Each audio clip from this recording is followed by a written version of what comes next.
শ্রী শ্রী শচীনন্দন নদিয়া বিহারী গৌর হরি পরম পাবন পতিত তারণ পতিত উদ্ধারণ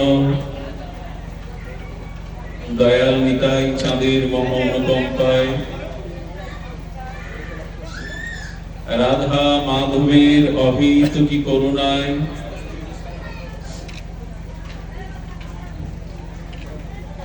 শ্রী শ্রী কেশব ব্রতের এই পবিত্র ব্রত মাসে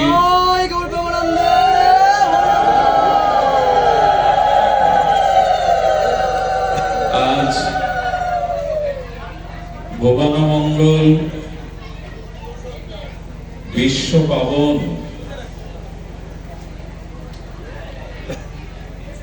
শ্রী শ্রী হরিনাম মালা নিয়ে রাখো শ্রী শ্রী হরিনাম সংকীর্তন মহাযজ্ঞের আজ মহা সুমঙ্গল মাঙ্গলিক অধিবাস শ্রী পর্ব। এই পর্বে দেব ভবনে সাংবাৎসরিক শ্রী শ্রী অক্ষয় তৃতীয়া উপলক্ষে যে নাম সংকীর্তন যজ্ঞের মিলন মেলার শুভ আয়োজন, সেই আয়োজনে শুভ সন্ধিক্ষণে মহামহেন্দ্রক্ষণে বৈশাখের বাদল ঝরা মেঘাচ্ছন্ন রাত্রির প্রথম প্রহরে আমরা উপস্থিত হয়েছি কিছু হরি কথা, ভগবানের দিব্য নাম রূপ লীলা কথা শ্রবণ কীর্তন করে মনুষ্য জীবনের যে সার্থকতা, মনুষ্য জীবনের যে অনাবিল প্রাপ্তি শান্তি,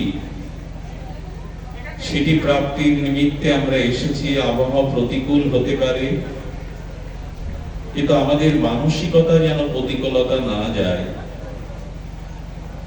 হরিকথা কোলাহলের মধ্যে আস্বাদিত হয় না। যতটুকু পারি শারীরিক ক্লেশ কষ্ট স্বীকার করে হরিকথা অমৃত পানের জন্য মানসিক প্রস্তুতি নিই।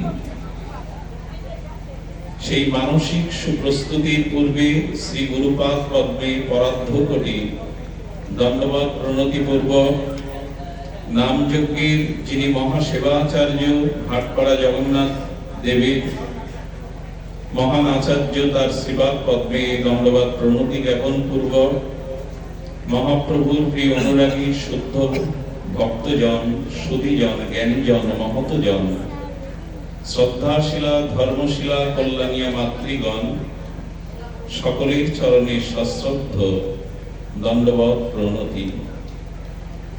আজ নাম মহিমায় বলা হলো মধুর মধুর মেত মঙ্গলং মঙ্গলানাম।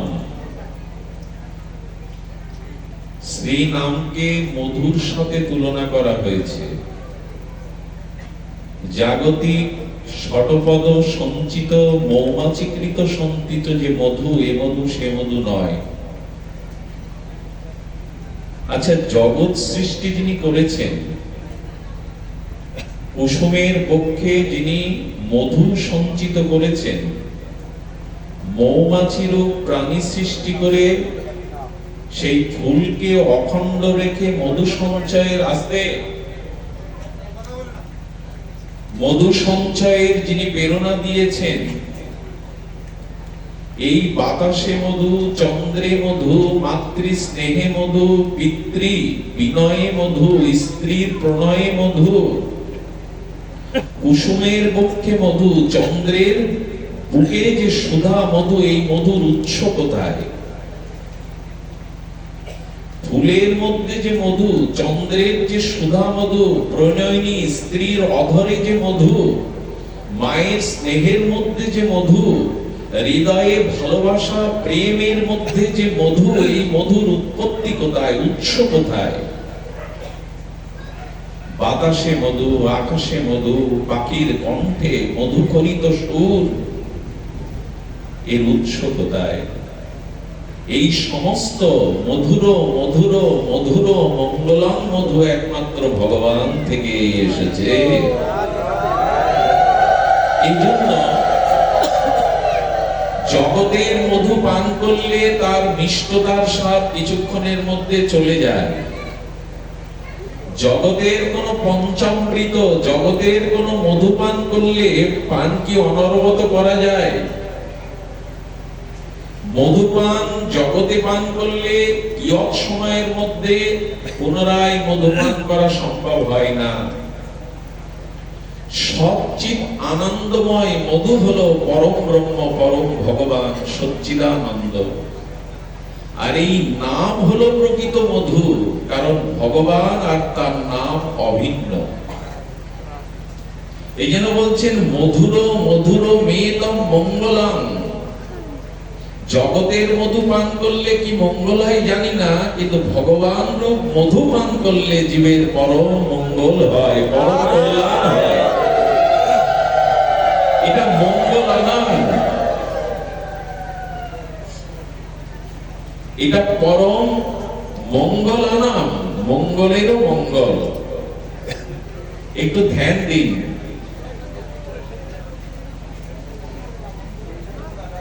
এই মধুপানের পিপাসা আমাদের জাগলো কই?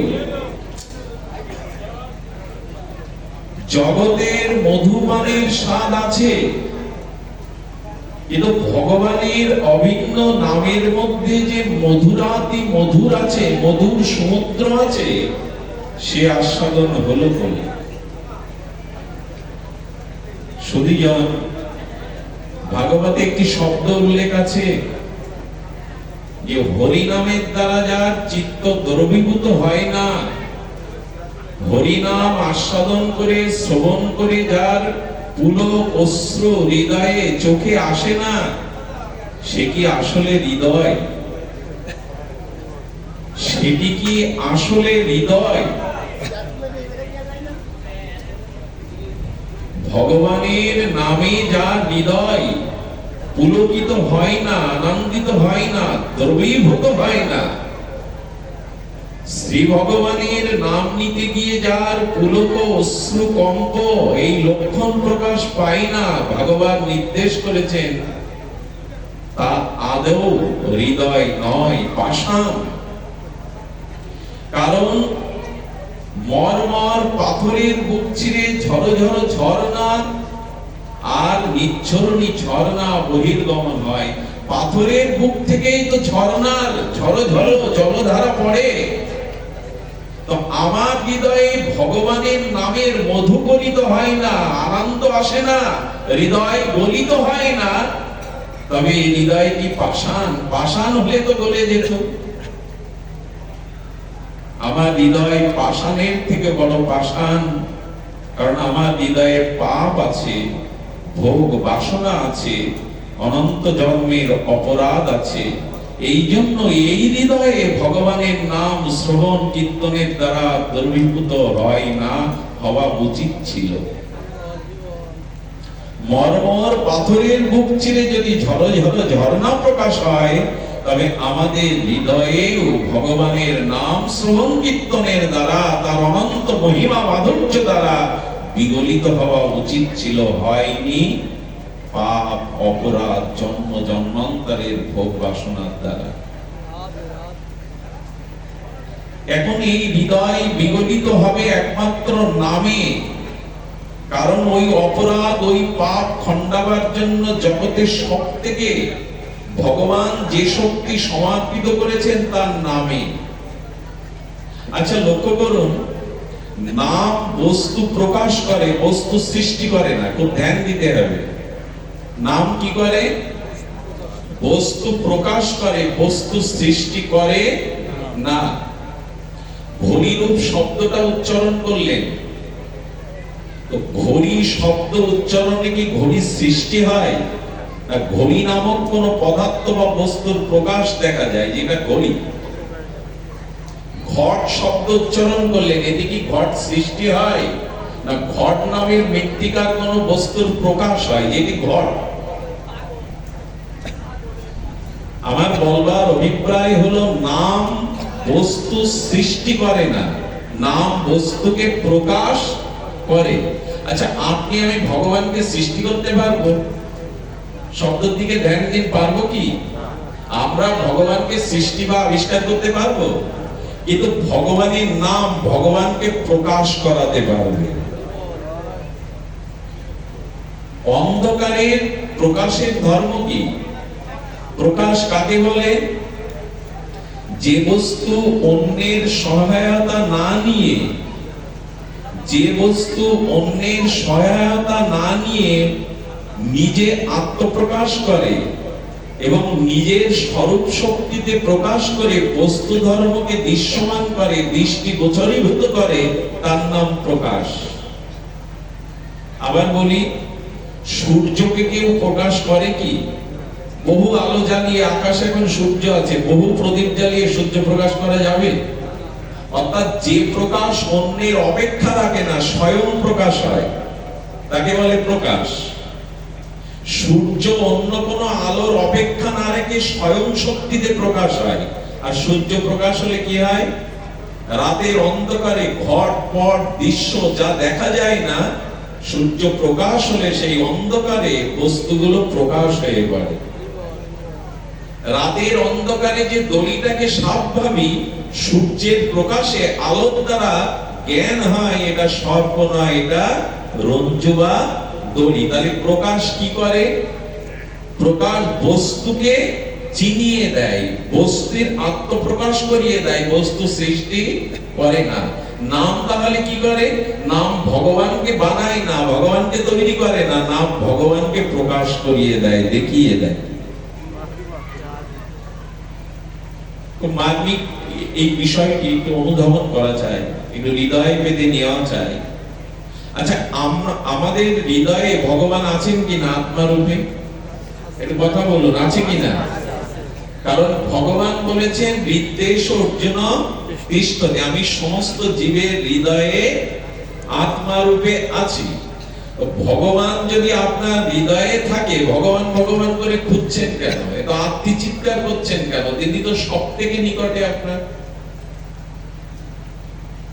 যে ভগবান স্ত্রী চোখের সামনে, বাড়ি গাড়ি চোখের সামনে, টাকা পয়সা জমি জমা চোখের সামনে, ভগবান কোথায়?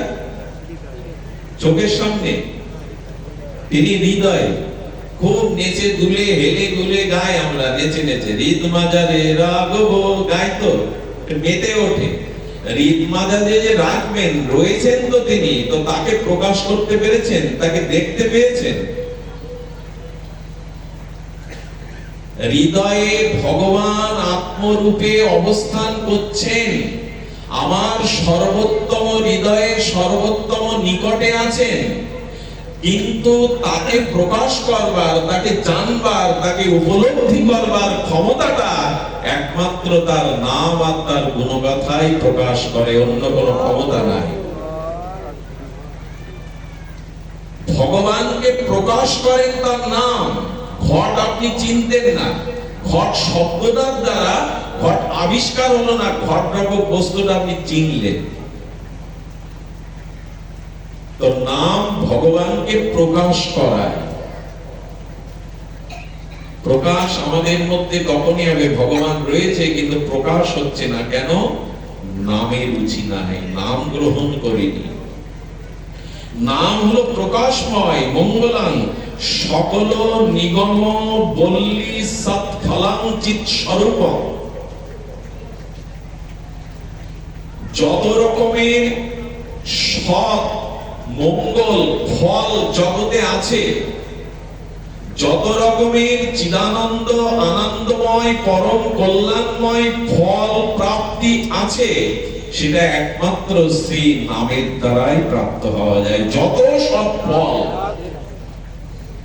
তপস্যা, যাগ, যজ্ঞ, তীর্থ, পর্যটন দ্বারা যে ফল লাভ হয় না, হরি নাম সেই সকল সৎফল দান করতে পারে।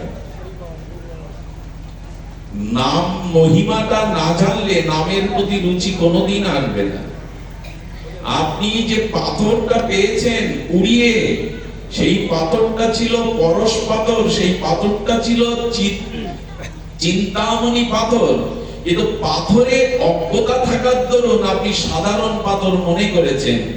পরে যদি কেউ এসে কোন স্বর্ণকার কোন জহুরি এসে বলে এটা সাধারণ পাথর নয়, এটা চিন্তামণি, একটা পরশমণি, তবে কালকে যে সাধারণ মণি পাথর ভেবেছিলেন আজকেও কি পাথরটাকে সেই জ্ঞান করবেন? করবেন কি? শিশুদের খেলতে দেবেন যে পাথর নিয়ে খেলা কর? অর্থাৎ নামের স্বরূপ, নামের তত্ত্ব যেদিন জানবেন সেদিন নামকে আর সাধারণ মনে হবে না, ভগবানের থেকেও প্রিয় মনে হবে।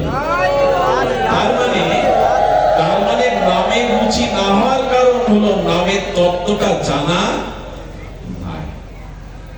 সেই নামের তত্ত্ব কি? সকল নিগম বল্লী সৎফলম।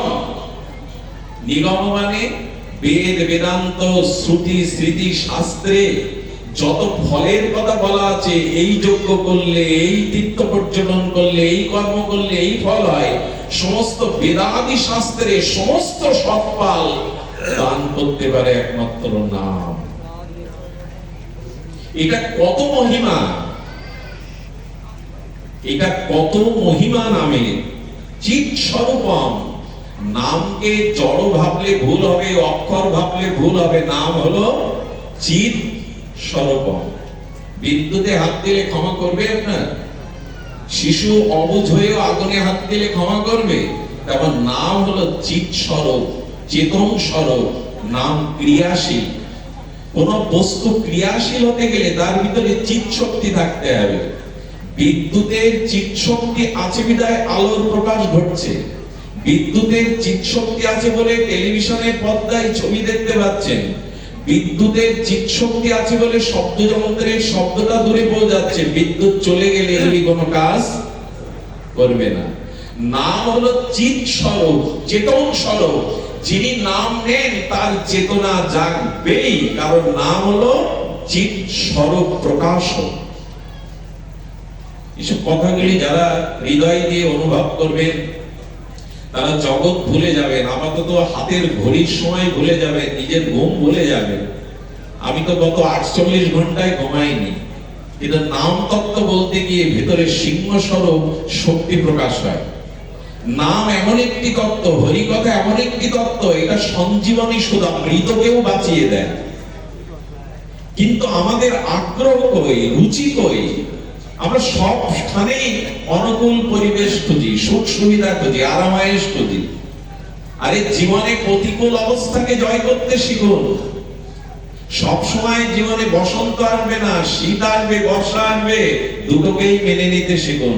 জোয়ার সব সময় আসবে না, ভাটাটা আসবে, পূর্ণিমা সব সময় আসবে না, অমাবস্যা আসবে, দুটোকে মেনে নিতে। জীবন সব সময় সুখের হবে, আনন্দের হবে, হরিকথা শুনতে এসে খুব আরামে শুনবো, বর্ষা হবে না, ঝড় হবে না, সবকিছু মেনে নিয়ে প্রতিকূল অবস্থাকে মেনে নিতে শিখুন।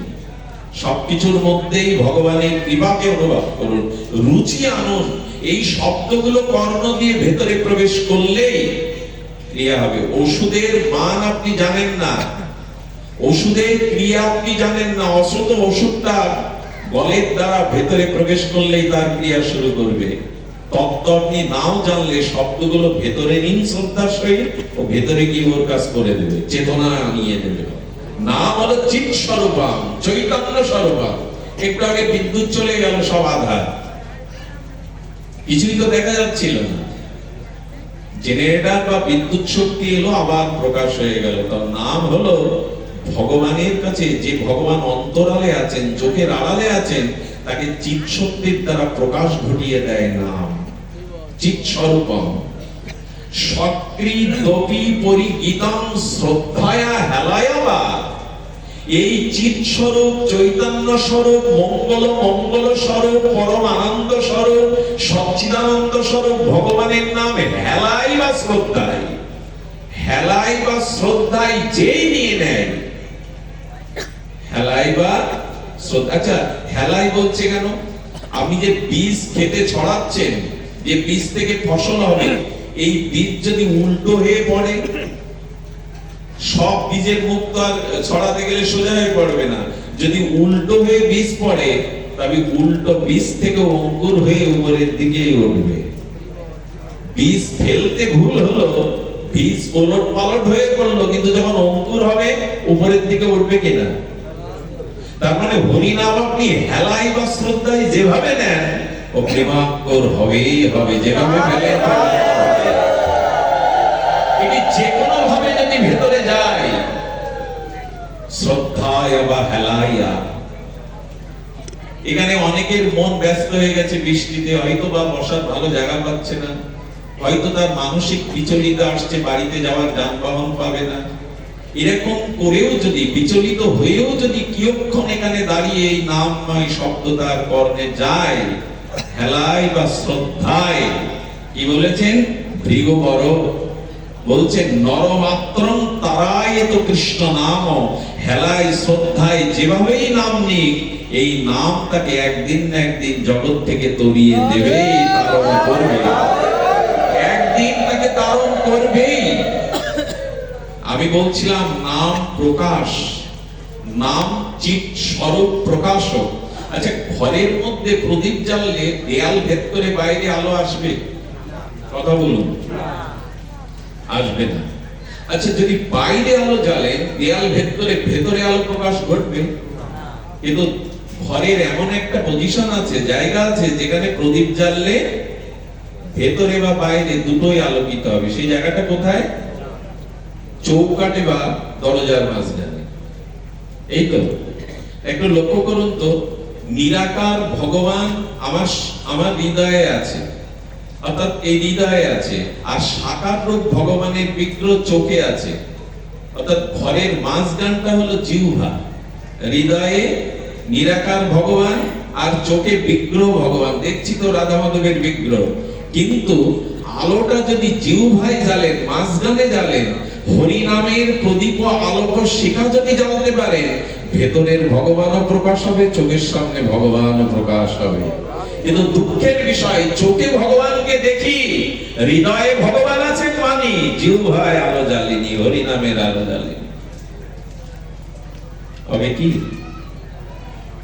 তুলসীদাস গোস্বামী বললেন, চৌকাঠে প্রদীপ রাখো, বাইরেটাও আলোকিত হবে, ভেতরটা।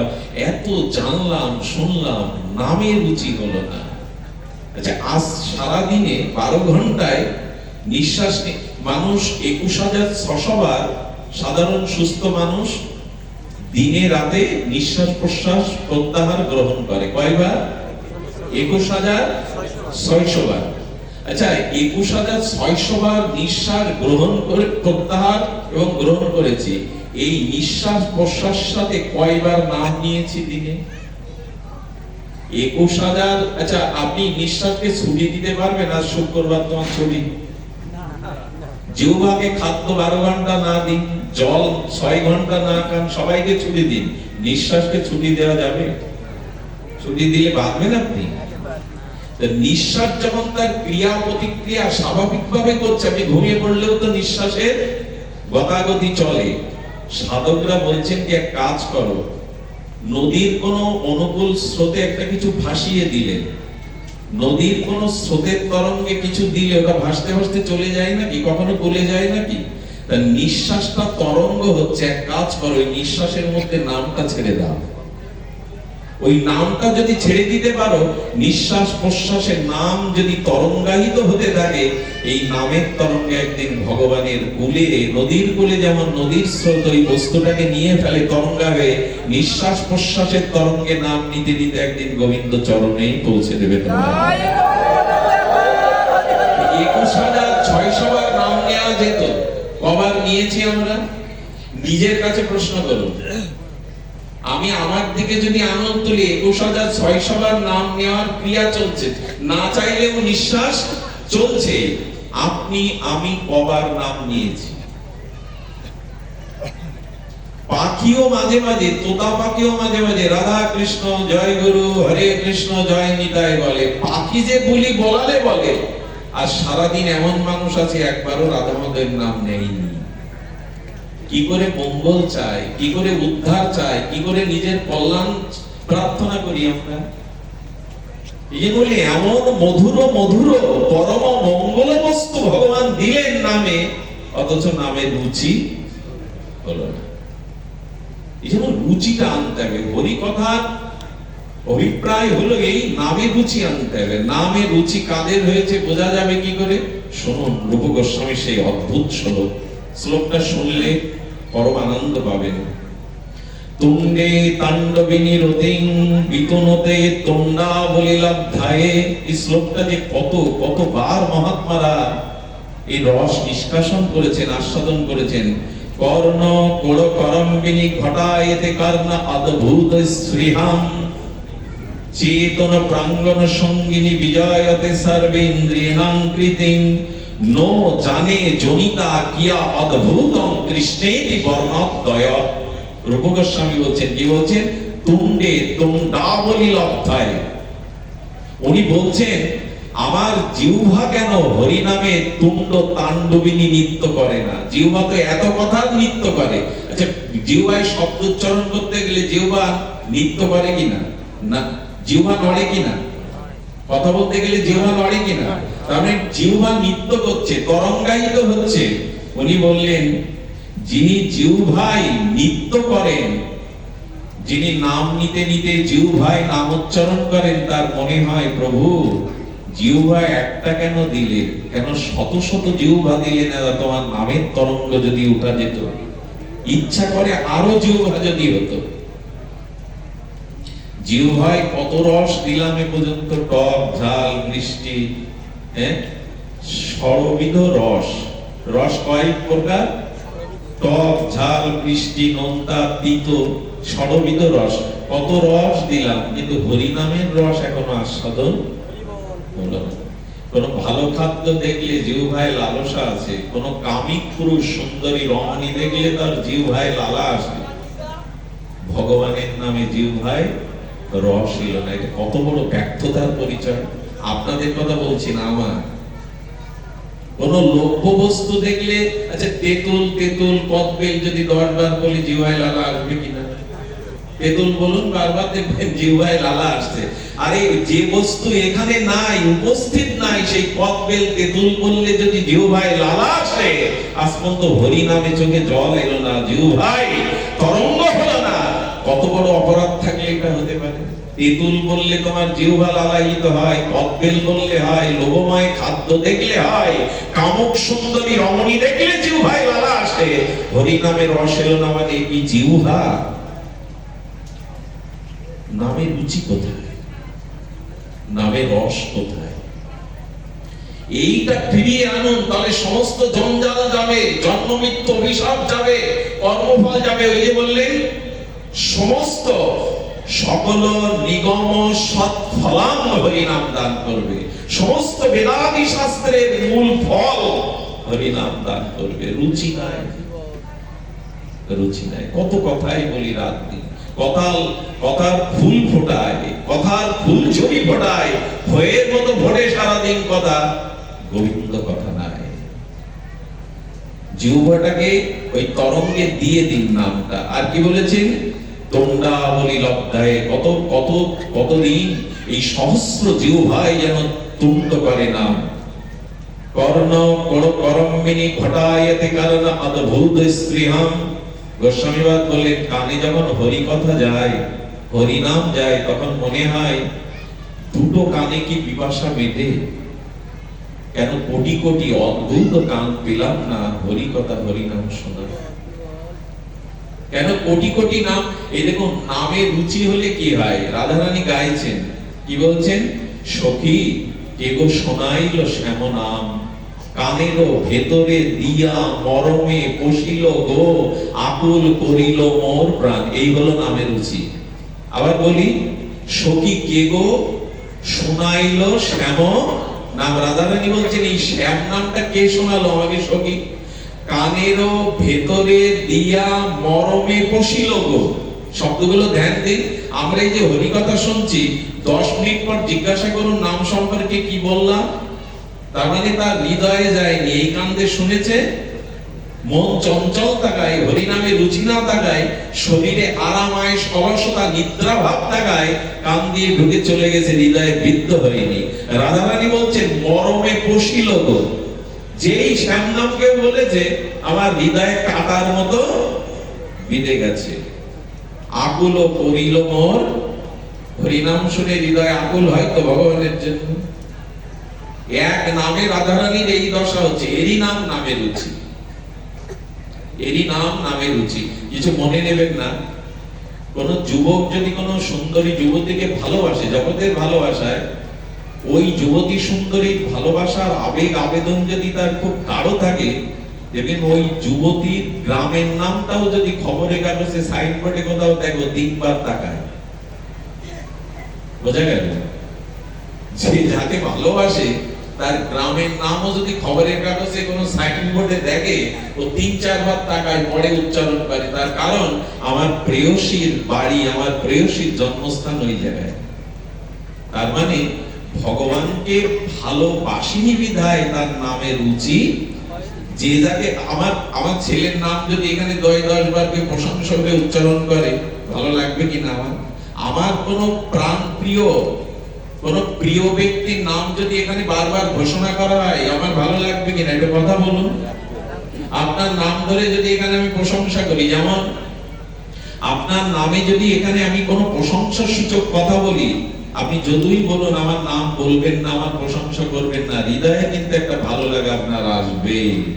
তার মানে ভগবানের নামে রুচি ভালোবাসা সেই দিনই আসবে যেদিন আপনি ভগবানকে ভালোবাসতে পেরেছেন। আসলেই ভগবানকে ভালোবাসা আমার হয়নি, এই জন্য তার নাম 1000 বার হলেও হৃদয়ে আনন্দ জাগে না। এই ভালোবাসার জন্য বললেন, কবে তোমার নামে কর্ণ অদ্ভুত স্প্রিয়াম, কবে পিপাসা জাগবে যে কত কোটি গান পাবো তোমার। বেশিক্ষণ বলবো না, এই শ্লোকটার উপরে একটু আলোচনা শুনুন। চেত প্রাঙ্গণ সঙ্গিনী, এই শব্দটা বড় মার্মিক। হৃদয়ে আনন্দ জাগবে। আচ্ছা, কারো স্ত্রী যদি খুব মনজ্ঞা হয়, সুন্দরী হয়, গুণবতী হয় এবং প্রেয়সী হয়, খুব ভালোবাসার আশ্রয় আধার হয়, কোন রাগের কারণে বললেন তুমি বেরিয়ে যাও, বাড়ি থেকে বেরিয়ে যাও। আচ্ছা, হতেই পারে কোন পুরুষ অভিমান করে রাগ করে হঠাৎ বলে সে যাও, বেরিয়ে যাও। আচ্ছা, ও যদি ব্যাগটা গুছিয়ে চলে যেতে থাকে, ও যেতে দেবে? ও যেতে দেবে কি? আর ও ব্যাগ গুছিয়ে কি যাওয়ার জন্য যাবে? বলে ও আমার এত বড় কথা বললো, যখন আবার সেদে সেদে ফিরা। ওরও যে যাওয়ার ইচ্ছা তা নয়। তাতে কি হয় জানেন? যতই বলো হাত জোর করে যেও না, ওটা বলতে হয়, বলেছি যেও না। তার মানে এখানে বলছেন, যে তো প্রাঙ্গণ সঙ্গিনী, হরিনামকে যারা মনজ্ঞ সুন্দরী স্ত্রীর মতো সঙ্গিনী করে নিয়েছেন, তিনি নামকে মাঝে মাঝে চলে যেতে বললেও নাম তার প্রাঙ্গণ থেকে যায় না, নাম তার আশ্রয় থেকে যায়। খুব ভালোবাসার মানুষকে যদি 2-4 বার বলেন যাও, চলে যাও, মুখ দেখবো না, চলে যাও, মন বলে কি? যেতে দিতে চাই কি? হরিনামকে যারা সহধর্মিণী মতো, প্রেয়সীর মতো ভালোবেসে হৃদয় প্রাঙ্গণে রেখে দিয়েছেন, ওই হৃদয় প্রাঙ্গণ থেকে আপনি নামকে চলে যেতে বললেও নাম যাতে চায় না। হৃদয় প্রাঙ্গণ সঙ্গিনী। শব্দের মধ্যেই আনন্দ, শব্দের মধ্যেই রস। শব্দকে ভালোবাসুন, শব্দই ব্রহ্ম, শব্দই জগতে প্রকাশ করে। এই জন্য বললেন বিজয়তে সর্বেন্দ্রিয়াং কীর্তিং। আপনি লক্ষ্য করুন, বৃক্ষের মূলে জল দিলে যেমন শাখা পোশাকায় আলাদা করে জল দেওয়ার প্রয়োজন হয়, 3 দিন বুভুক্ষ ক্ষুধার্ত মানুষ চোখ তাকাতে পারছে না, পা তুলতে পারছে না, হাত তুলতে পারছে না, কানে শুনতে পারছে না, তাহলে অন্ন ব্যঞ্জন গুলো কানে দিতে হবে, চোখে দিতে হবে, হাতে দিতে হবে। কোথায় দিতে হবে বাবু? উদরে। আর বৃক্ষের মূলে জল ঢাললে শাখা পোশাকা আলাদা করে দেওয়া লাগবে? লাগবে কি? লাগবে না। তো ক্ষুধার্ত মানুষ 3 দিন বুভুক্ষ, চোখ চাইতে পারছে না, কান দিয়ে ভালো শুনতে পাচ্ছে না, তো বলি তরকারি কানে দিলে চোখে দিলে তো অন্ধ হয়ে যাবে। দিতে হবে কোথায়? তো ভগবান এখানে কি বললেন? সর্ব ইন্দ্রিয়ং কৃত্তিং। তোমার চোখ, কান, নাক, মুখ, মন, যত ইন্দ্রিয় আছে, এদের সফলতা হবে হৃদয়ে যদি ভগবানের নাম দিয়ে দাও। জলটা গোড়ায় দাও, শাখা পোশাকা পেয়ে যাবে। খাদ্যটা পাকস্থলিতে দাও, তাহলে চোখ, কান, নাক, মুখ, আবার ইন্দ্রগুলি সফল হবে। এখানে কি বলতেন? সর্ব ইন্দ্রিয়ানাং কীর্তি বিজয়ত। সমস্ত ইন্দ্রিয়গুলি মঙ্গলময় হয়ে উঠবে তাদের যদি ভগবানের নাম দিয়ে দাও। রুচি হলো না। এত জানার পরে, এত বলার পরে রুচি হলো না। বারবার এই কথাটা আসছে কেন জানেন? কিছু কিছু ছবিতে, সিনেমায় একটা সংলাপ বারবার বলে, যে সংলাপটা খুব চালু হয়ে যায়। আমার যেন মনে হচ্ছে বারবার ফিরে এসে বলতে, রুচি হলো না, আমার রুচি হলো না। এত কিছু তো শুনছি, জানছি, নামে রুচি হলো না। কি দুর্দৈব আমার, কি দুর্দৈব আমার, রুচি হলো না। তো বললেন, নো জানি জানিতা, রূপ গোস্বামী বললেন, আজ পর্যন্ত কেউ জানে না কৃ এবং স্ন, এই কৃষ্ণ দুই বর্ণদ্বয়ের মধ্যে কি মধুরতা, কি প্রেম মিশানো আছে, আজও কেউ জানে না। কৃষ্ণ, কৃষ্ণ, এই দুটি বর্ণদ্বয়ের মধ্যে কি আছে, আজও জানা হলো না। আর কবে জানবো? সেই একই কথা, মরে গেলে বলহরি কি আপনার জন্য দেবে? মরে গেলে বলহরি এটা আপনার জন্য দেবে? আপনার সেদিন বলহরি 20 বার বললেও কাজে দেবে না। মারা গেছেন, শুনবে কে? মানে আজ বলহরি বলো, আজকে হরি বলো, একদিন সময় আসছে আর বলবার জন্ম পাবে না, আর বলতেও পারবে না। আজকে বলছো না কেন? তুমি থেমে আছো কেন? মারা যাওয়ার পর তো বলতে পারবে না। যতই পেছনে বলো হরি বলো, তোমার ঘাড় নড়বে আর জিহ্বা নড়বে না। এইবার বলো, তোমারও তো এই দশা, আমারও তো এই দশা আসছে, শ্মশানে নিয়ে যাওয়া, ওই একই পথ দিয়ে নিয়ে যাবে, একই ভাবে আগুনে পোড়াবে। এবার বলো। জিহ্বাটা আগে আসে না দাঁত আগে আসে? আমাদের শরীরে কি আগে আসে, দাঁত না জিহ্বা? আচ্ছা, আগে জিহ্বা আসে, যায় আগে যায় কে? দাঁত চলে যায়, জিহ্বাটা কিন্তু থেকে যায়। তার মানে জিহ্বাটা ভগবান দিয়েছেন জন্ম থেকে মৃত্যু পর্যন্ত, যে অসুস্থ হয় না, যে সব সময় তাকে চুল চলে যায়, চোখের দৃষ্টি চলে যায়, দাঁত চলে যায়, সব পরে এসে আগে যায়। কিন্তু যে তোমার আগে এসেছিল সেও তোমার সাথে আছে। এই জন্য এই জিহ্বাটা ভগবান দিয়েছেন শুধু তার নাম গ্রহণের জন্য, স্থায়ী করে দিয়েছে, সেটাকে কাজে লাগা। না, রুচি হলো না, রুচি হলো না। হলো কি করে? জিহ্বায় নাম নিত্য করে না, হৃদয় প্রাঙ্গণে সঙ্গিনীর মতো নাম সাথে থাকে না, নিঃশ্বাস প্রশ্বাস নামের গতাগতি আর চলে না। এই জন্য বলছে নাম প্রকাশ ঘটিয়ে দেয়। কিন্তু কিন্তু কিন্তু 3 বার বলছি, বাড়ি হাতি এনে, কি আনে? বাড়ি হাতে এনে যদি সুরে একটা ঝাড়ু দিয়ে বলেন, তুমি আমার উড়ান ঝাড়ু দাও, এদিকে হাতির কাজ, এই জন্য হাতি পোষা লাগে। বোঝা যায় কথা? হাতির সুরে ঝাড়ু দিয়ে বললেন, তোমার ডিউটি আজ থেকে বাড়ির আঙিনা ঝাড়ু দেওয়া। আমাদের দুর্দশা তাই হয়েছে, এই জন্য নাম থাকতেও, নামের পূর্ণ শক্তি থাকতেও কৃপা পাচ্ছি না। শব্দ দিকে ধ্যান দিন। হাতি পুষে কেউ ঝাড়ুদারের মতো কাজ করতে রাখে না, হাতির কাজ আলাদা। আমরা কি করেছি জানেন? আচ্ছা, তার আগে বলিনি, এখানে ক্ষুধা লেগেছে, 2টো রুটি দরকার। এখানে রুটি কেউ ফ্রি ফ্রি আপনাকে দেবে দোকানে কিনতে গেলে? তাহলে রুটির মূল্য বেশি না ওখানে টাকার মূল্য বেশি? কোনটার মূল্য বেশি? টাকা দিলে রুটি দেবে তো। এখানে টাকাটা বড় হয়ে যাচ্ছে, কিন্তু টাকা থাকতেও যদি রুটি না থাকে, বস্তু বড়, বস্তু বড়, টাকা বড় না। এই জন্য 1 মুঠো সোনার দানার থেকে, হীরের থেকে 1 মুঠো অন্নর মূল্য বেশি। যে দেশে দুর্ভিক্ষ হয় সেখানে 1 মুঠো সোনা দিয়েও আপনি 1 মুঠো অন্ন পাবেন না, আর সোনা চিবিয়ে খেয়েও আপনি বাঁচতেও পারবেন না। কিন্তু মূল্যায়নটা করি কার? অন্নের না মণিমুক্তা? কোনটা মূল্য করি? কোনটা? মণিমুক্তা। আমাদের নামের বেলায়ও একটা, জীবনের সবথেকে বড় নামের বেলা একটা ভুল সিদ্ধান্ত আমরা নিয়ে বসেছি। খুব মন দিয়ে কথাটি শুনুন। যারা নাম প্রচার করেন, নাম কীর্তন করেন, নাম দেন, তাদের উদ্দেশ্যে কথাটা খুব গ্রহণযোগ্য। সেটি হলো, হাতিকে বাড়ি এনে কখনো ঝাড়ুদারের কাজ করানো উচিত নয়। হাতির কাজ আরো বড়। তেমনি নামকে সামনে রেখে যারা নিজের সুনাম চায়, অর্থ চায়, আয় করতে চায়, তারাও হাতি ডেকে এনে ঝাড়ুদারের কাজ করাচ্ছে। বোঝা গেল না কথা? মানে নামকে সামনে রেখে যদি কেউ, আমি হরি কথা বলতে এসছি, আমার উদ্দেশ্যে যদি ভগবানের প্রচার না থেকে অর্থ এবং আমার সম্মানের লক্ষ্য থাকে, সর্বনাশ। আচ্ছা, ওকে একটু সাইডে নিয়ে যান, খাবারের লোকটা দেখে সাইডে নিয়ে যান। কি বলা হলো? হাতিকে ঝাড়ুদারের কাজ করানো সুরে দেওয়া উচিত নয়। নামকে অর্থ, সম্মান, যশ, প্রতিপত্তির জন্য ব্যবহার করা উচিত নয়। আপনি যদি টাকার দ্বারা নাম কেনেন, টাকার কন্টাক্টের দ্বারা হরিকথা হরিনাম বলেন, এখানে নামকে গৌণ করা হলো, অর্থকেই মুখ্য করা হলো, এটা ভগবানের নাম সহ্য করবে? আমি আপনাদের সাড়া পাচ্ছি না কথাটাই, জানি না ভেতরে গেল কিনা।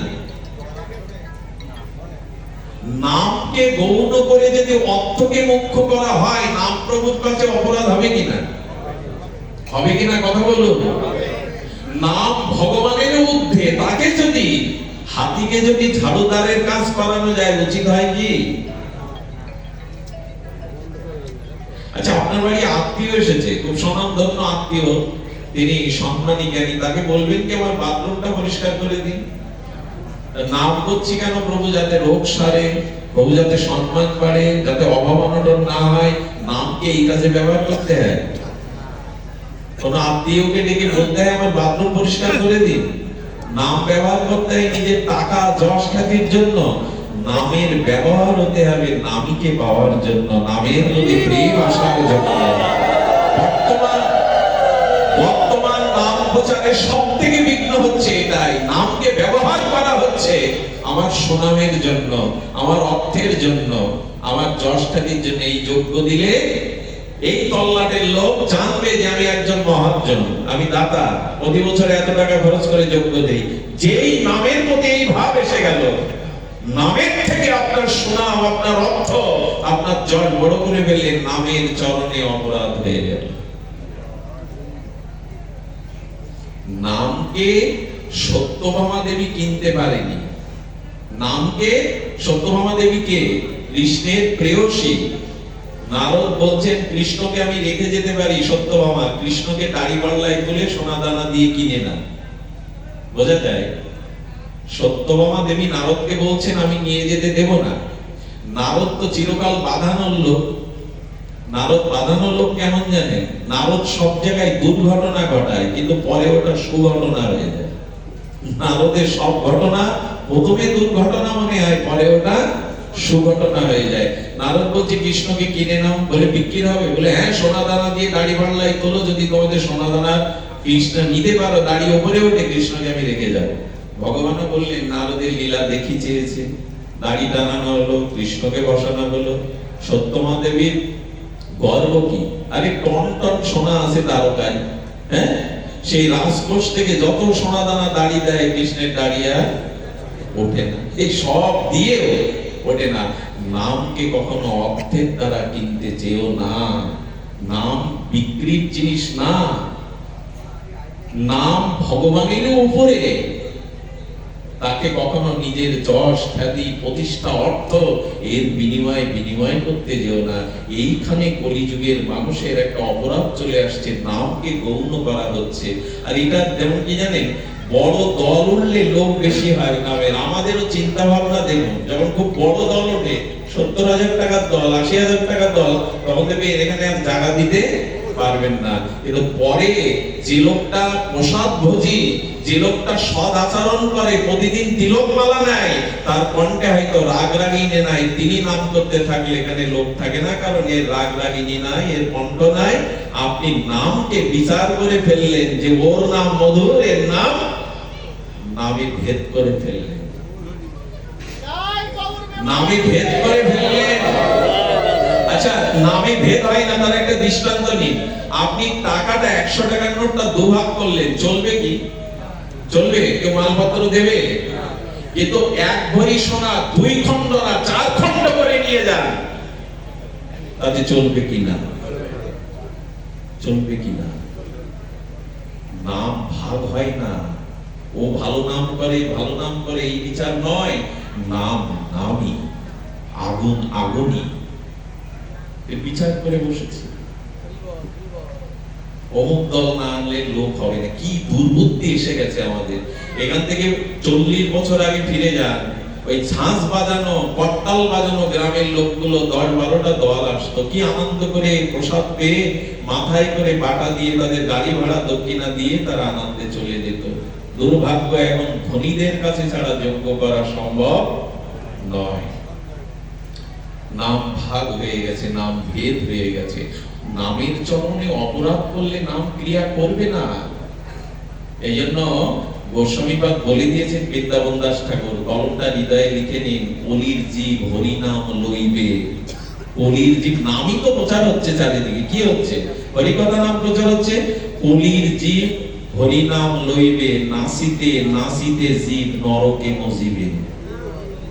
সতর্ক হও, নাম সাধারণ কোনো বস্তু নয়, একে আমাদের বিচার করে ভেদ করা উচিত নয়। নামের গুরুত্ব, নামের মহিমা, এটি ভাগবত আলোচনা ছাড়া, তত্ত্ব আলোচনা ছাড়া যাবার যায় না। এই জন্য শাস্ত্র বলছেন যে নামের গুরুত্ব আরোপ করো।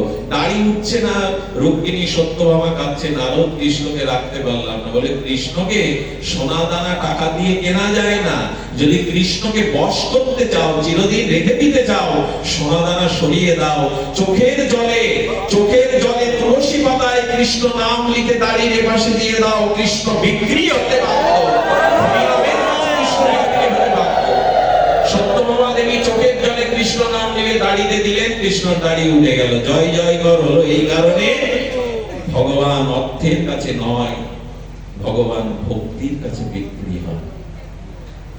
এটা ভক্তির দেখা নাই, বাহ্যিক চাকচিক্যই আমাদের সার হয়ে গেছে। আমি বারবার যে কথা বলবার চেষ্টা করেছি, নাম নিজে নিন, নাম জপ নিজে করুন। আমার খাদ্য অন্য কেউ খেলে আমার ক্ষুধা যাবে না, আমার ওষুধ আপনি খেলে আমার রোগ সারবে না। রোগটা আপনাকে সারাতে গেলে ওষুধটা আপনাকে খেতে হবে, ক্ষুধা নিবৃত্তি করতে গেলে খাদ্যটা আপনার মুখে তুলে দিতে হবে, হরিনামটা আপনাকেই করতে হবে। এটা চর্চা করি। 4 মালা জপ হয় না, 8 মালা জপ হয় না, চলতে ফিরতে অফিসে দোকানে বসে আছেন, কাজ নেই, হরিনাম করুন। আমার সাথে এরা যায়, ধনঞ্জয়টাই দেখেছি ঘুমায় তবু জপ করছে। ও ঘুমিয়ে নাক ডাকছে তবু হাত চলছে, হাতের কড়া এরকম চলছে, হৃদয় ওদের দিকে হাতের কড়া চলছে। ওদের পাশে থাকলেও মনে হয় নাম করি। এই জন্য যে নাম করে তার গায়ের বাতাস লাগান, দেখবেন নেশাটা আপনাকেও পেয়ে বসবে, সোয়াচের রোগটা আপনারও হবে। এই জন্য বলছেন সৎসঙ্গ না করলে নামে রুচি হবে না। অসৎ সঙ্গেতে ভাই কৃষ্ণ নাম নাহি হয়। যতদিন শুদ্ধ নাম নিষ্ঠ ভক্তের সঙ্গ না করবেন, ততদিন নামে নিষ্ঠা আপনার জাগবেই না। ছোঁয়াচে রোগ এটা, যার হয় সেই রোগীর কাছে বারবার যান, আপনার ওই রোগ ধরবে। যিনি নামে নিষ্ঠা নিয়ে নাম করেন, তার মুখে নাম শুনুন, তার সঙ্গ করুন, সংক্রামিত ব্যাধির মতো আপনার ভিতরেও নাম চলে যাবে। সাধু সঙ্গ না করলে নামে রুচি হবে না। ওই হুল্লোড় করে নাচা গাওয়া করলেই সব হয়ে গেল তা না। হরিদাস ঠাকুর বেনাপোল জঙ্গলের মধ্যে নাম করছেন কেন? বাইরে এসে কীর্তন করতে পারতেন না? পারতেন কি না? আরো একটা জিনিস শুনুন, এই মাইক নামক মাইক জিনিসটা, একে কি বলা আছে? মাইক নামক মাইক জিনিসটা যদি হরিদাসের সামনে দেওয়া হতো, উনি মাইকে নাম করতেন না। এই আমার বিশ্বাস না, মাইকে নাম হরিদাস করতেন না। কারণ নাম যোগ্য বা নাম কাকে প্রসন্নতার জন্য করতে হবে? শ্রোতাদের। কার প্রসন্নতার জন্য হরিনাম করতে হবে? নামের জন্য। আমি যে নাম করছি, এখানে যজ্ঞেশ্বর নামের যিনি অভিন্ন তত্ত্ব, সেই ভগবান যাতে সন্তুষ্ট হয়। যদি বলেন তাহলে এই লোকজন ভক্তগণ টাকা কেন? বলে টাকা এই জন্য, যে স্থানে ভগবান সন্তুষ্ট হয় সেখানে অনন্ত কোটি জীব শান্তি পেয়ে যায়, মঙ্গল পেয়ে যায়। আচ্ছা, বাড়ির যে কর্তা ব্যক্তি, তার মন যদি অসুস্থ থাকে, তার মন যদি খারাপ থাকে, ওদিন ভালো বাজার হয়, বাড়িতে রান্না বান্না হয়, গান বাজনা হয়? কথা বলুন। বাড়ির যিনি মূল মালিক তার যদি মন খারাপ থাকে, শরীর অসুস্থ থাকে, ভালো খাওয়া দাওয়া, গান বাজনা, আনন্দ হয়ে উঠলো কেউ করে না, চুপচাপ মেরে যায়। বলে গোবিন্দ যদি সন্তুষ্ট হয় নামে, তবে জগৎ আনন্দিত হয়ে যাবে। তস্মিন, এই জন্য নাম কখনো শ্রোতাদের মনোরণের জন্য, হরিকথা কখনো দর্শককে মাতানোর জন্য হওয়া উচিত নয়, উচিত ভগবানকে আনন্দ দেওয়ার জন্য।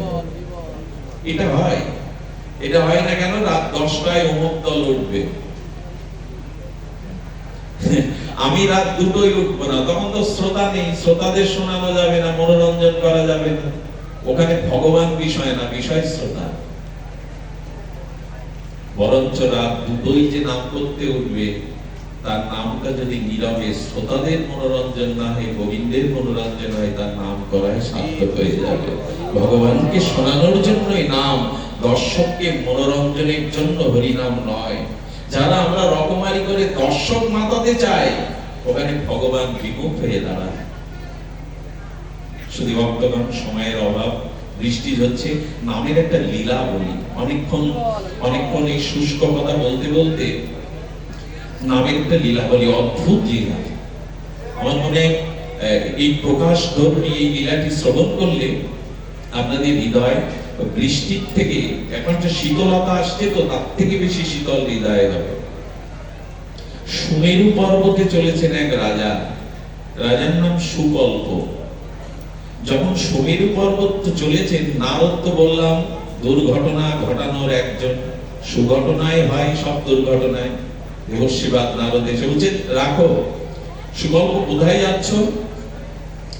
বলেন সুমেরু পর্বতে সমস্ত সাধু সঙ্গ ঋষিমুনিরা এসেছেন, সেই সাধু সঙ্গ হরিকথা শ্রবণের জন্য যাচ্ছে। নারদ বললে লীলা ঘটানো যাক। সুকল্প,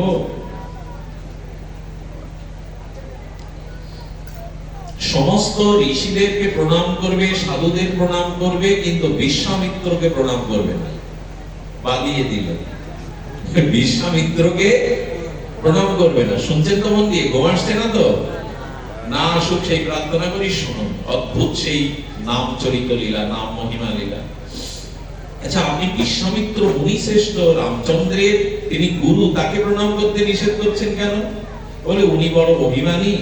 এক সময় তুমিও তো রাজা, আর উনিও একদিন রাজা ছিলেন, আজ তপস্যা করে মনে ঋষি হয়েছে, এক রাজা আর এক রাজাকে কি প্রণাম করবে? বাঁধিয়ে দিলেন যাতে প্রণাম না করে। বললেন দেবর্ষিপাদ নিশ্চয়ই কোনো ভালোর জন্য বলেছেন।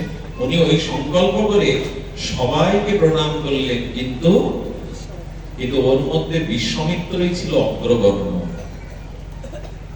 বিশ্বামিত্রই ছিল অগ্রগণ্য। আর আপনি যদি শ্রেষ্ঠকে, জ্যেষ্ঠকে প্রণাম না করে অন্যদের করতে থাকেন, তাকে বাদ দিয়ে সবাইকে, তার মনে তো অপরাধ বোধ জাগবেই, তার হৃদয়ে তো আপনার আচরণের অপরাধ বোধটা তার হৃদয়ে জাগবে। বিশ্বামিত্র বললেন কি, সুকল্পে এসে সবাইকে ছোট বড় প্রণাম করলো, অথচ আমাকে করলো না? স্তুতি না করুক, একটা প্রণাম তো করবে। এই সভা শেষে সুকল্প বাড়ি ফিরে এলো, আর বিশ্বামিত্র গিয়ে রামচন্দ্রের কাছে গেছে দরবারে। রাম, শ্রীরাম। লক্ষণ বলছে দাদা ঘুমিয়েছে, এখন ডাকবেন না প্রভু, একটু পরে ডাকুন। বললেন আমার কাজের সময় রামের ঘুম, যখন আমার প্রয়োজন তখন রাজার ঘুম, সমস্যা যখন তখন রাজারা ঘুমায়। বিশ্বামিত্র তো জানেন খুব ক্রোধী তেজস্বী ছিলেন, যখন প্রজার প্রয়োজন তখন রাজা ঘুমায়। বলে বসেছে, রামচন্দ্রের কানে কথাটা গেছে, উঠে গিয়েই সাষ্টাঙ্গে প্রণাম করেছেন। গুরুদেব আপনি এসেছেন, কৃপা করে বলুন। আপনি তো ডেকে পাঠাতে পারতেন। রাম, আমি বড় ক্ষুণ্ণ, আমি বিষণ্ণ, আমি ভীষণ ক্রোধ আমার ভেতরে ক্রিয়া করছে। কেন গুরুদেব, কি হয়েছে? সুকল্পের মতো রাজা সবাইকে প্রণাম করলো সুমেরু পর্বতে, আমাকে প্রণাম করলো না, একরকম অপমানই করলো। আমি সেইখান থেকে অনুশোচনায় দগ্ধীভূত হচ্ছি, ক্রোধে মরছি। আমি ভাবলাম তোমাকে জানাই, তুমি রাজা, তুমি দণ্ডদাতা, তুমি বিচারকর্তা। রামচন্দ্র বললেন কালকেই আমি বাণের দ্বারা যে মাথা বিশ্বামিত্রর মতো, উনি আপনার মতো শ্রী গুরুদেবের কাছে নত হয় না, সে মাথা রেগে লাভকে, আমি মাথা তার ধর থেকে নামাময় প্রতিজ্ঞা করলাম। গুরুদেব আপনি প্রসন্ন হন, আমি আপনার শিষ্য, আমি শ্রীরাম আপনাকে প্রতিজ্ঞা করছি, কাল কে আমি, ওর মাথা থেকে লাভ কি? যে মাথা শ্রেষ্ঠ চরণে নত হয় না, আমি ওর মাথা সেট করবই প্রতিজ্ঞা করলাম। ঘটনাটা সুকল্পের কানে পৌঁছে গেল। ভগবানের এই বার্তা যেই পৌঁছে গেল, বললেন সর্বনাশ, এখন তো বিপরীত। রাম ভগবান জীবকে বাঁচায় না, তিনি যদি কারো মারার সংকল্প বিশ্বামিত্রের মতো মণিগুরির কাছে করেন, আমার তো রেহাই নেই। উনি ছুটতে ছুটতে তখন নারদেরই খোঁজ করছেন, কিন্তু তখন আর নারদকে পাচ্ছেন না। বলেন হ্যাঁ, বাদিয়ে দেওয়ার সময় খুব ভালো পালো, হ্যাঁ কেন নিষেধ করলে ওনাকে প্রণাম না করতে, এখন বাদিয়ে দিয়ে তো তোমাকে কাজের সময় পাওয়া যাচ্ছে না। নারদ তো দূর থেকে মজা লুটছে। নারদ যখন খুঁজতে খুঁজতে অন্বেষণ করতে করতে বড় ব্যাকুল, নারদ তখনই সামনে, নারায়ণ নারায়ণ, আরে রাখুন আপনার নারায়ণ নারায়ণ, কেন আমাকে এই যুক্তি দিলেন? আর এখন আমার সামনে মৃত্যু, স্বয়ং রাম সবাইকে বাঁচায়, আর রামই প্রতিজ্ঞা করেছে গুরুদেবের কাছে কাল আমার মুন্ডু ছেদন করবে। এখন নারদ আপনি বাঁচান। বললে দেখো, মৃত্যু একদিন সবার হবে। আচ্ছা, এই সময় এই কথা বললে কিরকম হয় বুঝতে পারছেন? বলে মৃত্যু একদিন সবার হবে, তোমারও হবে, এতে বিচলিত হওয়ার কি আছে? বলে তার মানে নারদজির চরিত্রটা দেখবেন, অভূতপূর্ব। বললেন দেখো, বললেন না, মরণ যখন তখন হয়, আপনার কারণে, আপনার ঘটনার কারণে, এখন বিশ্বামিত্রের কারণে মৃত্যু হচ্ছে, আপনি একটা উপায় করুন। বলে দেখো, ভগবানের হাতে যার মরণ হয়, এ ভাগ্য সবার হয় গো, তুমি মেনে নাও। শ্রীরামের হাতে মরণ কি সোজা কথা? ভগবানের হাতে মৃত্যু হলেই তো তার গতি হয়ে যায়। বলে প্রভু এইসব ছলচাতুরি রাখুন, পা দিয়েছেন আপনি, ছাড়ান আপনি, এখন একটু উপায় করুন। নারদজি বলছেন উপায় একটাই, পর্বতে চলে যাও। পর্বতে গিয়ে এবারে মা অঞ্জনা তপস্যা করছেন, হনুমানজির মাতা। ওখানে গিয়ে এই গুহার সামনে বসে উনি ধ্যান করছেন, রাম নাম করছেন, ওইখানে বসে কাঁদতে থাকো, আরতি প্রার্থনা করতে থাকো, উনি তোমাকে বাঁচাতে পারে। সুমেরু পর্বতে গিয়ে মা অঞ্জনা ধ্যান গুহার সামনে বসে কাঁদছে। যখন কাঁদছে, সেই ক্রন্দন, মা তো মাতৃ হৃদয় ক্রন্দন সহ্য করতে পারে না। মা ধ্যান ভঙ্গ করে এসে বলছে, কি বাচ্চা তুমি কাঁদছো কেন? বলে বিশ্বামিত্র কাল আমায় মেরে ফেলবে। বলে তুমি কি চাও মা? তোমার চরণ আশ্রয় এসেছি, শরণাগতিকে রক্ষা করো মা। মা বললেন আমি প্রতিজ্ঞা করলাম কাল বিশ্বামিত্রের হাত থেকে তোমার মৃত্যুকে আমি রোধ করব, রোধ করব। এর কিছুক্ষণ পর হনুমান এসে, ও একটু পাশে বসেছে, হনুমান এসে বললেন তুমি সাইডে বসো, আমি তোমার ব্যবস্থা করছি, তুমি মৃত্যুর ভয় পেও না।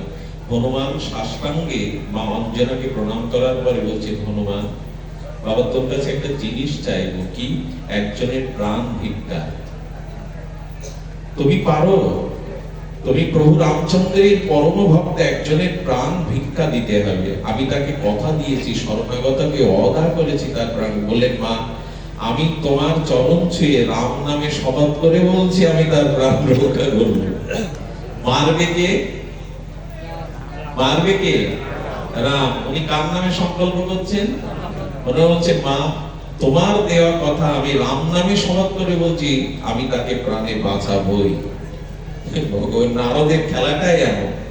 একদিকে রাম প্রতিজ্ঞা করেছে গুরুদেবকে যে ওর মাথা দড় নামিয়ে দেবে, আর হনুমান বলছেন মা তোমার চরণ ছুঁয়ে প্রতিজ্ঞা করছি, রাম নামের প্রতি বিশ্বাস রেখে আমি ওকে বাঁচাবো।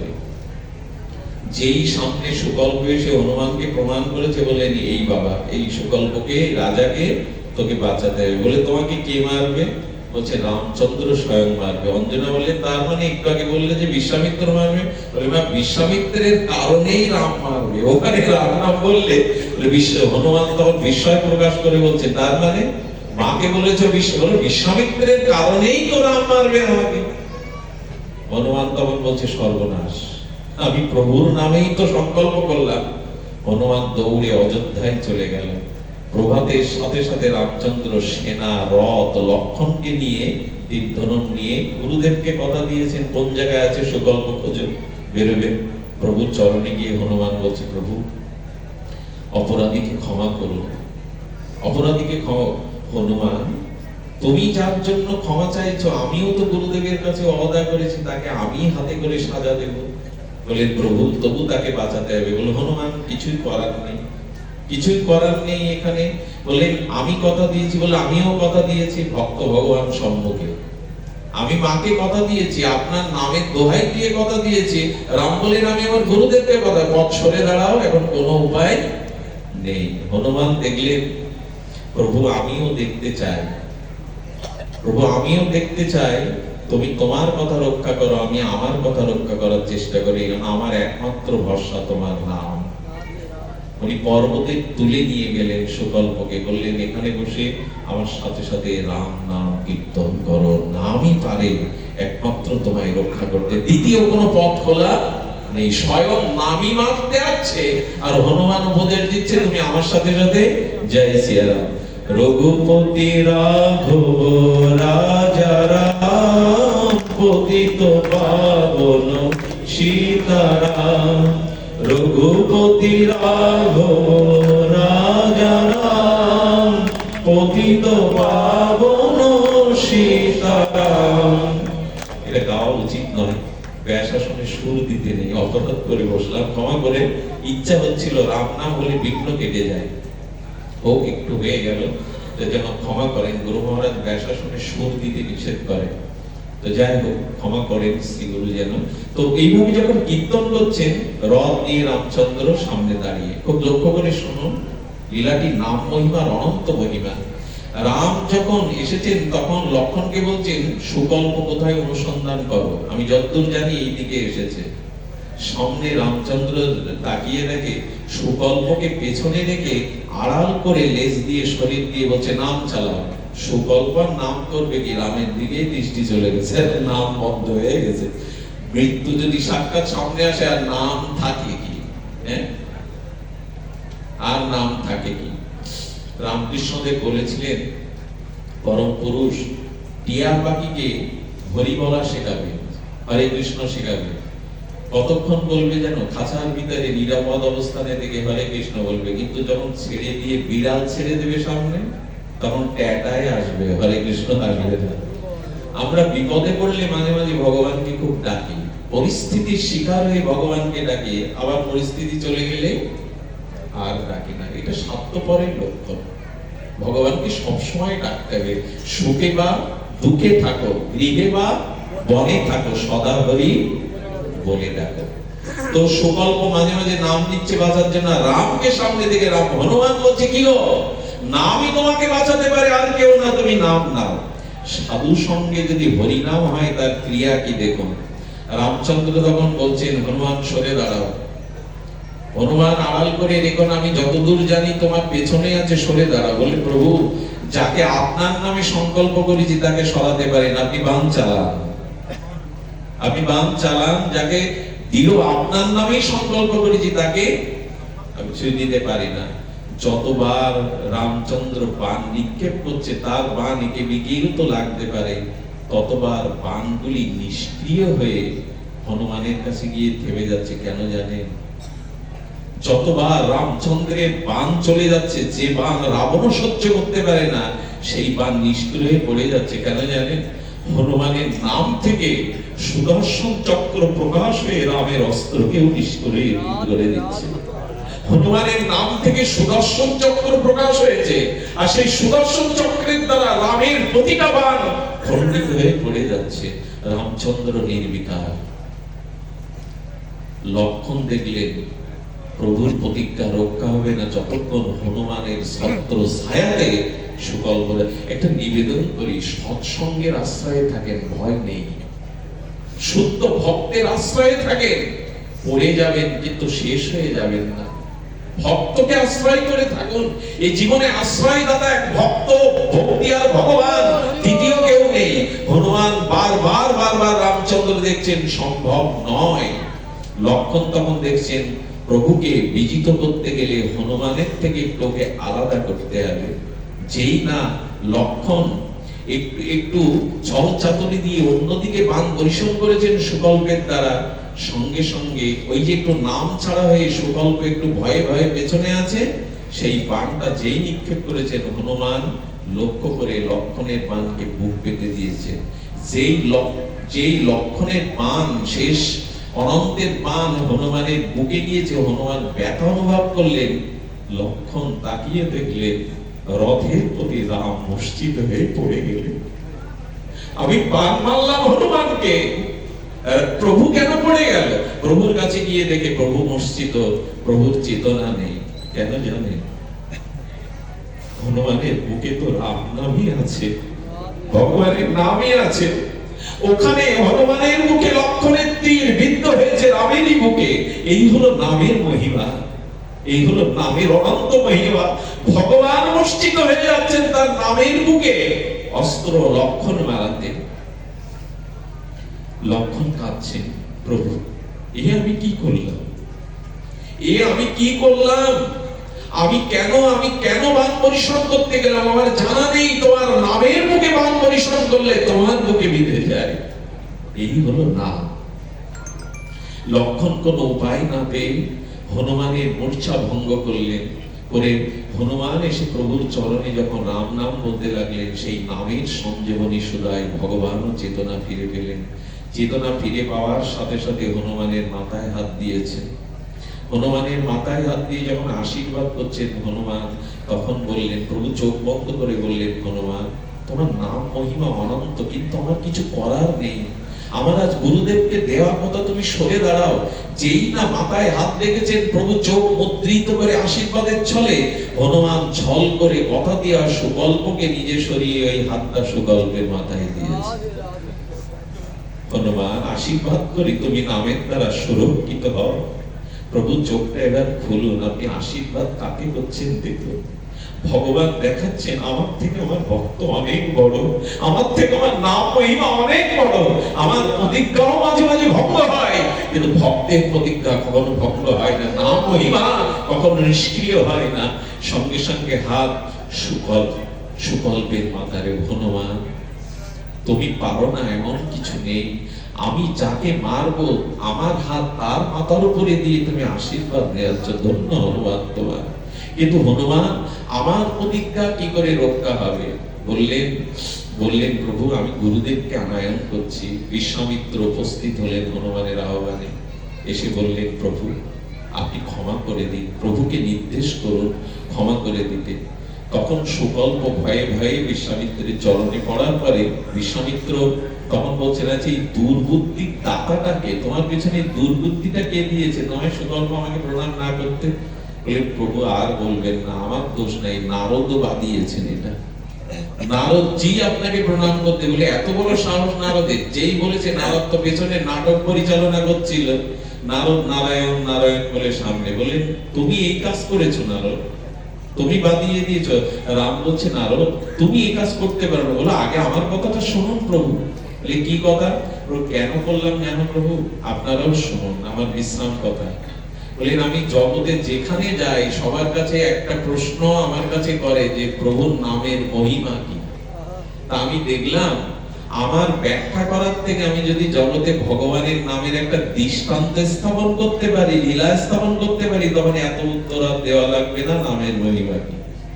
প্রভু আজকেই তো এই লীলায় প্রমাণ হলো তোমার থেকে তোমার নামের শক্তি অনেক অনেক গুণ বেশি। তোমার নাম তোমার থেকেও রক্ষা করে প্রভু। এই লীলা জগতে প্রকাশ হলো। বিশ্বামিত্র হাসছেন, নারদ আনন্দ পেলেন, সুকল্প বেঁচে গেলেন, হনুমান জয়যুক্ত হলো, আর প্রভুর নামের জয়ধ্বনি উঠল চারিদিকে। আসুন আমরা এখানেই আগামী নাম যজ্ঞের শুভ আশীষ প্রার্থনা করে বিশ্রাম করে একটা নিবেদন। আপনারা এখানে লাইভ দেখছেন, মঞ্চ দেখছেন, এত পরিচিত ভক্তের মুখ দেখছেন, সেই